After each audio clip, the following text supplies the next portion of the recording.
আসসালামু আলাইকুম। সংবাদে আপনাদের সবাইকে স্বাগত জানাচ্ছি। আমি ফিরোজ তোহা। শুরুতেই আরবে কেবলস সংবাদ শিরোনাম। বাংলাদেশের সর্বশেষ গুরুত্বপূর্ণ আপডেট সংবাদ আপনাকে স্বাগত। শুরুতেই সংবাদ শিরোনাম, পরে বিস্তারিত। শুরুতেই জানাবো, বগুড়ায় মাজারের কর্তৃত্ব নিয়ে বিরোধ, বিএনপি আওয়ামী লীগের পাল্টাপাল্টি হামলা ভাঙচুর। বগুড়ার ধুনট উপজেলায় বিএনপি আওয়ামী লীগের নেতাকর্মীদের মধ্যে পাল্টাপাল্টি হামলা ও ভাঙচুরের ঘটনা ঘটেছে। এ সময় আওয়ামী লীগের নেতাকর্মীদের হামলায় সেলিম রেজা ৩২ নামে এক বিএনপি নেতা আহত হয়েছেন। এরপর জানাবো, সচিবালয় অগ্নিকাণ্ড, সোমবার প্রধান উপদেষ্টার কাছে প্রাথমিক তদন্ত প্রতিবেদন জমা। সচিবালয় অগ্নিকাণ্ডের ঘটনায় সোমবার ৩০ ডিসেম্বর প্রধান উপদেষ্টা ড মোহাম্মদ ইউনূসের কাছে প্রাথমিক তদন্ত প্রতিবেদন জমা দেওয়া হবে বলে জানিয়েছেন deputy press secretary Azad Majumdar. এদিকে বৈঠকের সিদ্ধান্ত প্রত্যাখ্যান, ট্রেনি চিকিৎসকদের অবরোধ অব্যাহত। আগামী জুলাই থেকে ভাতা ৩৫,০০০ টাকা করার সিদ্ধান্ত প্রত্যাখ্যান করেছে পোস্ট গ্রাজুয়েট ট্রেনি চিকিৎসকেরা। তাদের দাবি, জুলাই থেকে নয় বরং জানুয়ারি থেকে এই ভাতা কার্যকর করতে হবে। এবারে জানাবো, সব রাষ্ট্রের সঙ্গে ভালো সম্পর্ক থাকুক, কোনো হঠকারিতা চাই না বললেন মাহফুজ আলম। অন্তর্বর্তীকালীন সরকারের উপদেষ্টা মাহফুজ আলম বলেছেন, সব রাষ্ট্রের সঙ্গে ভালো সম্পর্ক থাকুক, কোনো হঠকারিতা চাই না। বর্তমান সরকারও হঠকারী কোনো কিছু করে থাকলে তা সংশোধন করা হবে। এদিকে জুলাই ছাত্র জনতার অভ্যুত্থানের স্মৃতি সংরক্ষণ বিষয়ে জরুরি নির্দেশনা জারি। ঢাকা বিশ্ববিদ্যালয় ক্যাম্পাসে জুলাই ছাত্র জনতা অভ্যুত্থানের স্মৃতি বিজড়িত দেয়াল লিখন ও গ্রাফিতিগুলো যথাযথভাবে সংরক্ষণের ব্যাপারে প্রশাসনের পক্ষ থেকে জরুরি নির্দেশনা প্রদান করা হয়েছে। এবং সর্বশেষ জানাবো, শুকিয়ে নষ্ট হচ্ছে ফরিদপুরের চিনিকলের শত শত মেট্রিক টন আখ। ফরিদপুরের মধুখালীতে অবস্থিত বৃহত্তর ফরিদপুরের অন্যতম ভারী শিল্প প্রতিষ্ঠান ফরিদপুর চিনিকলের যান্ত্রিক ত্রুটির কারণে চলতি 2024-25 মাড়াই মৌসুম চালুর দ্বিতীয় সপ্তাহে 18 ঘণ্টা ব্রেকডাউনের পর স্বল্প পরিসরে শনিবার আখ মাড়াই শুরু হলেও রাত 10:30টার দিকে মাড়াই আবার বন্ধ হয়ে যায়। প্রিয় দর্শক, এতক্ষণ শুনছিলেন সংবাদ শিরোনাম, এবারে বিস্তারিত।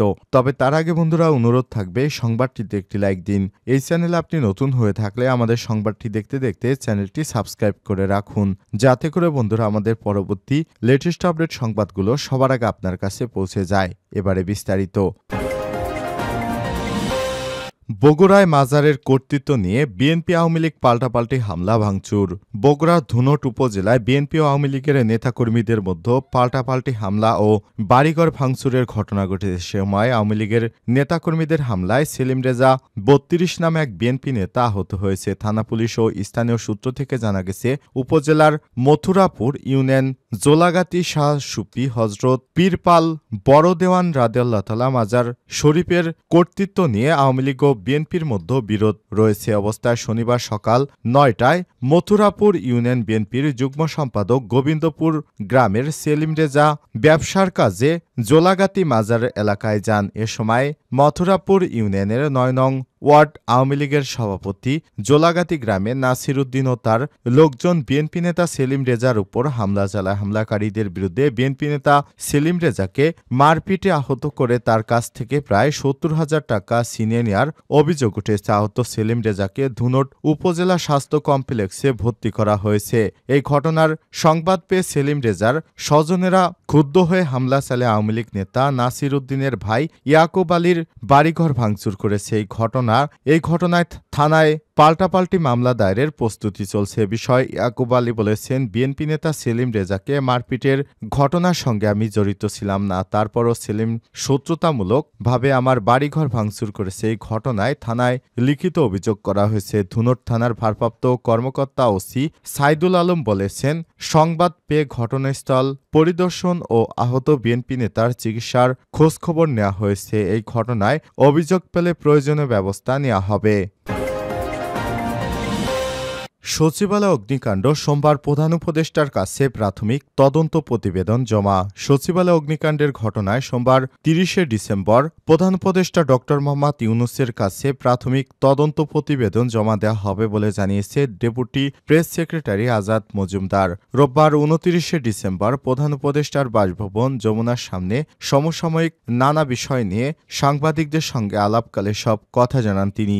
আজাদ মজুমদার জানান, সচিবালয়ে আগুনের ঘটনায় সোমবার প্রাথমিক তদন্ত প্রতিবেদন প্রধান উপদেষ্টার কাছে হস্তান্তর করবেন তদন্ত কমিটির প্রধান। তবে তদন্ত কাজ এখনও চলমান আছে। ইতিমধ্যেই তদন্ত চলছে। অগ্নিকাণ্ড সহ বিভিন্ন আলামত সংগ্রহ করা হয়েছে। এর মধ্যে দেশে বেশ কিছু আলামতের পরীক্ষা নিরীক্ষা চলছে। তবে প্রয়োজন হলে বিদেশি কিছু আলামত পরীক্ষা নিরীক্ষা করা হবে।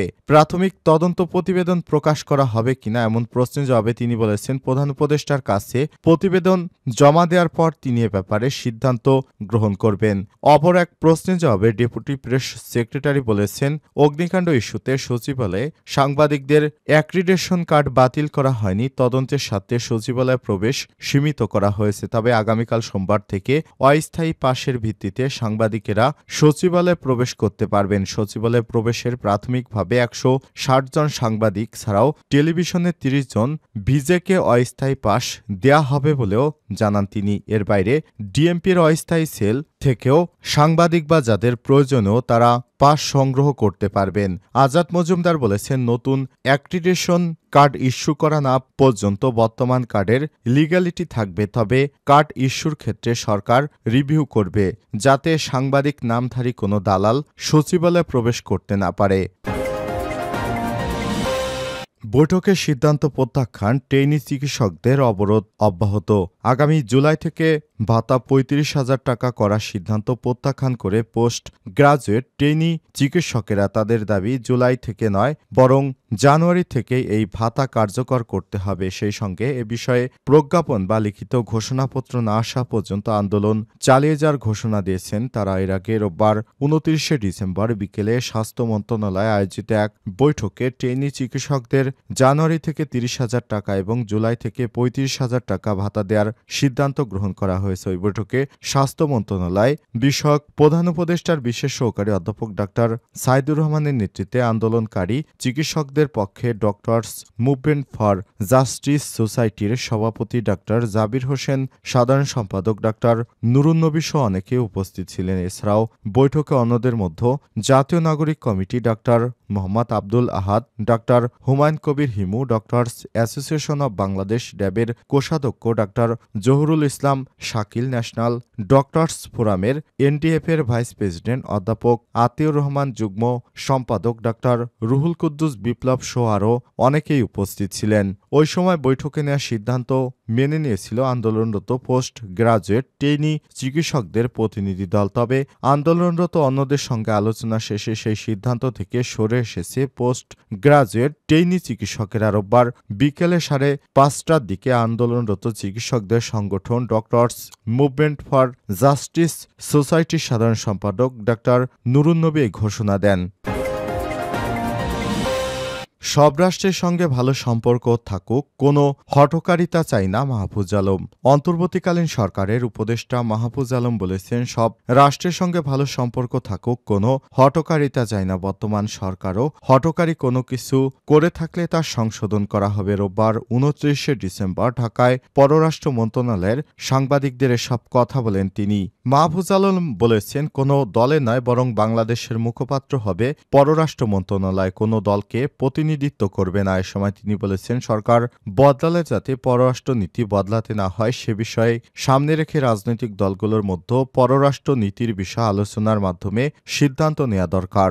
উপদেষ্টা মাহফুজ বলেছেন, আমরা শুনতে পাচ্ছি ভারতে একটি রাজনৈতিক সিদ্ধান্ত নিয়েছে যে সাবেক প্রধানমন্ত্রী শেখ হাসিনাকে তারা ফেরত দেবে না, কিন্তু রাষ্ট্রের জায়গা থেকে আমাদের যেটি করা দরকার সেটি করা হচ্ছে।